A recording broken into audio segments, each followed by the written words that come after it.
స్వస్తిక్ multi speciality hospital Karimnagar లో చికిత్స ఏదైనా అత్యవసర వైద్య సేవలు వెంటనే 24 hours అందరికీ అందుబాటులో వైద్యం. Swastik multi speciality hospital Karimnagar civil hospital opposite.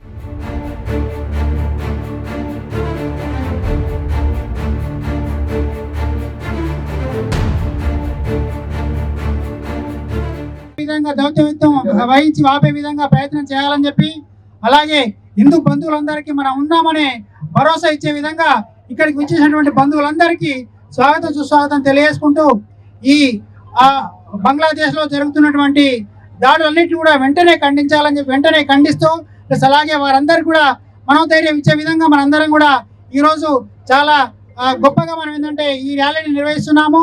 అలాగే అక్కడ ఉన్నటువంటి ప్రతి హిందూ బంధువు మన బంధువులుగానే మనం భావించుకుంటూ వారందరికీ ఒక భరోసా ఇచ్చుకుంటూ, రాబోయే చిన్మయ దాస్ గారిని అరెస్ట్ చేయడం చాలా బాధాకరం. అదే కాకుండా హిందూ బంధువుల పైన చాలా అకృత్యాలు జరుగుతున్నాయి. ప్లస్ అలాగే ఇండ్ల పైన దాడులు, అలాగే ఎన్నో విధాలుగా వాళ్ళు నానా విధాలుగా మనం ఏంటంటే బాధ పెడుతున్నారు. దాని నిరసనగా మనందరం కూడా ఈరోజు ఈ ర్యాలీని నిర్వహించుకుంటూ, అలాగే భారత ప్రభుత్వాన్ని కూడా వెంటనే చొరవ తీసుకొని జరుగుతున్న దాడులన్నింటినీ కూడా వెంటనే ఖండించే విధంగా, అలాగే వెంటనే వారన్నింటినీ కూడా తప్పకుండా దౌత్యవేత్యం తీసుకొని వెంటనే ఆపే విధంగా ప్రయత్నం చేయాలని చెప్పి సందర్భంగా తెలియజేస్తున్నాము. భారత్ మాతాకి